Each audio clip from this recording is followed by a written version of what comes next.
Is this truly a sign from the Lord that a big change? As you can see, I'm here on the Mount of Olives, and I'm looking for... The cracks run east to west, exactly as the prophet said they would. For 2,500 years, this mountain stood firm. But now, it's breaking apart. Scientists have confirmed it. Fault lines are active. And this isn't happening to just any mountain. This is the Mount of Olives, where Jesus promised to return, where Zechariah predicted the earth would split wide open. 3 religions have been watching this mountain, waiting, because they all know what happens when this mountain finally splits in two. The Mount of Olives rises just east of Jerusalem. From its ridge, you look directly down on the Temple Mount. The Kidron Valley cuts between them like a scar. King David fled here, weeping when his son betrayed him. Ezekiel watched God's glory lift from the temple and rest on this mountain. Ezekiel.23. God's presence moved here. But this mountain's greatest moments came with Jesus. He wept here over Jerusalem. If you had only known what would bring you peace. Luke 19:42. He gave his longest prophecy here. Matthew 24. Wars, earthquakes, the Great Tribulation, all prophesied from these slopes. And when his ministry ended, this is where heaven opened. Acts 1 records it. Jesus led his disciples here one final time. They watched him rise. Then 2 angels appeared. This same Jesus will come in the same way as you saw him go into heaven. Acts 1:11. Same mountain, same way, same Jesus. But the prophets didn't just say he'd return here. They described exactly what would happen to this mountain when his feet touched it again. Zechariah 14:4. Read it slowly. On that day, his feet will stand on the Mount of Olives, east of Jerusalem, and the Mount of Olives will be split in two from east to west, forming a great valley. East to west.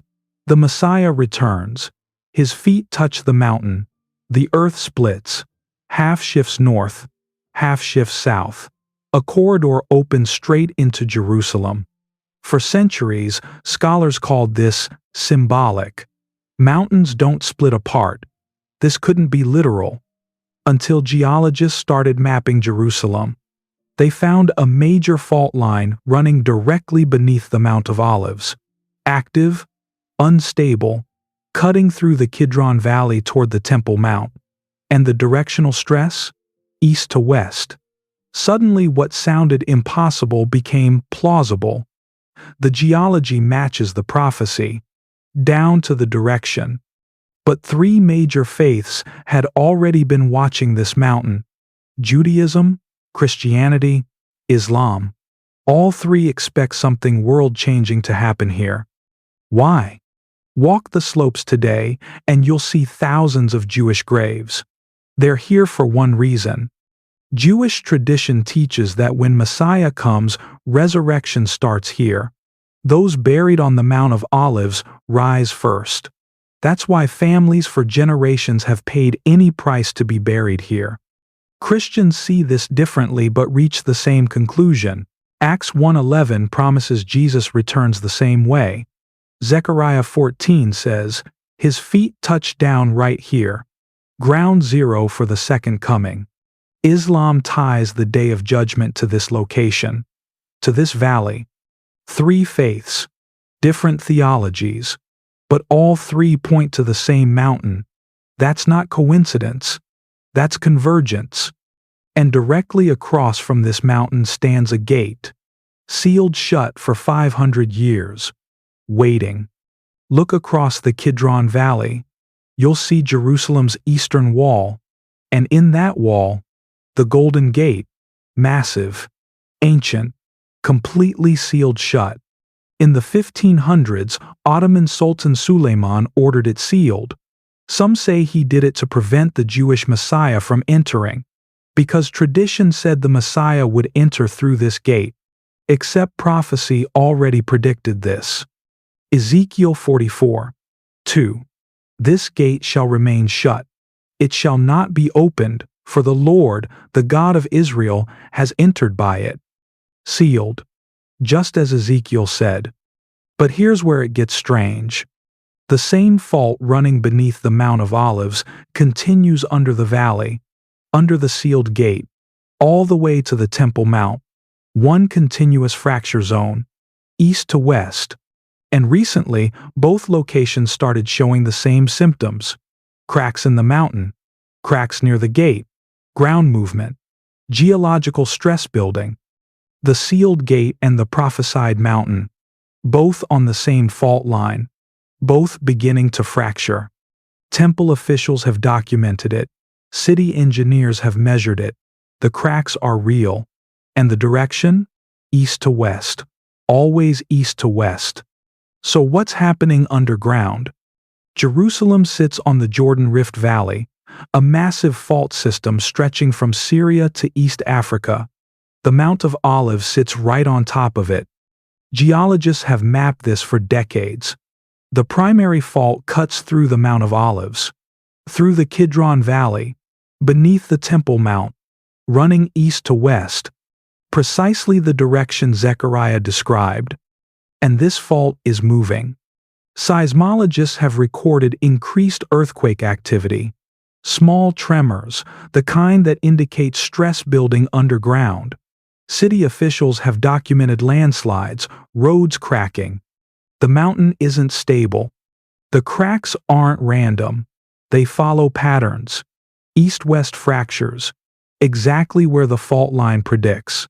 The earth is pulling apart along the prophesied direction. The Bible describes earthquakes at every major divine event. Mount Sinai shook when God gave the law. The earth trembled at the crucifixion. Matthew 27-51. Earthquakes are divine signatures in Scripture.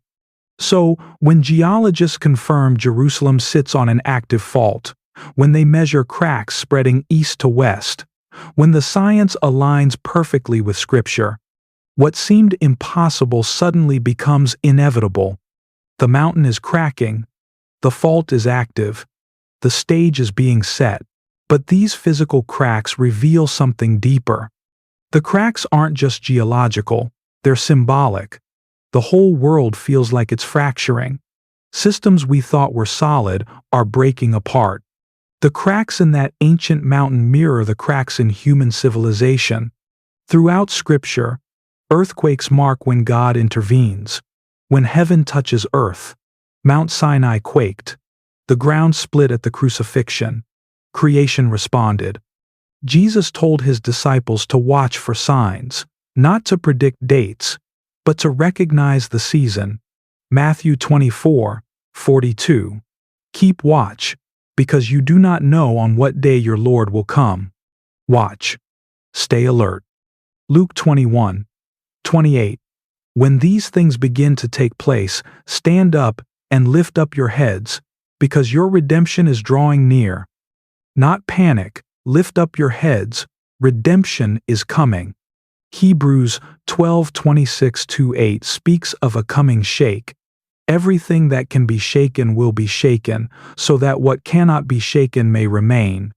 Therefore, since we are receiving a kingdom that cannot be shaken, let us be thankful. A kingdom that cannot be shaken. While mountains crack, while nations tremble, while human systems fail, there is one kingdom that stands firm, unshakable, eternal.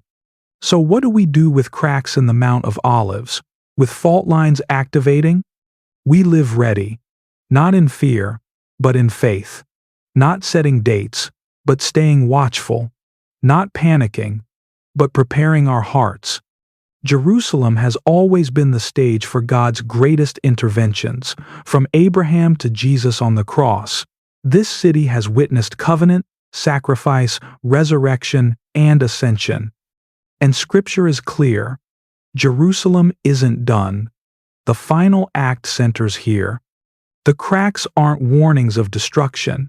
They're signs of preparation. Creation is groaning, waiting, getting ready for when the King returns. Because when that mountain finally splits, everything changes. Picture the moment. The sky splits open. His feet touch the Mount of Olives. The mountain cracks like thunder. The ground tears apart, east to west, exactly as Zechariah wrote. Half shifts north, half shifts south. A massive valley opens, a corridor straight into Jerusalem. The sealed gate that's been shut for 500 years? It won't matter. The mountain itself creates the entrance. Zechariah 14 continues. Living water flows from Jerusalem. The Lord becomes king over all the earth. One Lord, one name. That's what's coming. Not symbolism. Actual geography reshaped by divine intervention. The cracks we see today? Just whispers. The mountain is groaning like a woman in labor. Creation knows something is coming. We don't know when. Jesus said, "No one knows the day or hour, not the angels, only the Father." So we don't set dates, we don't make predictions, but we watch. We stay ready. We live with our eyes lifted toward heaven and our hearts anchored in the unshakable kingdom. The Mount of Olives is cracking. The fault lines are active. 3 religions are watching. And somewhere in heaven, the King is preparing to return. To the same mountain, the same way, just as the angels promised. The question isn't if the mountain will split. Scripture already answered that. The question is simpler. When it finally does, will you be ready?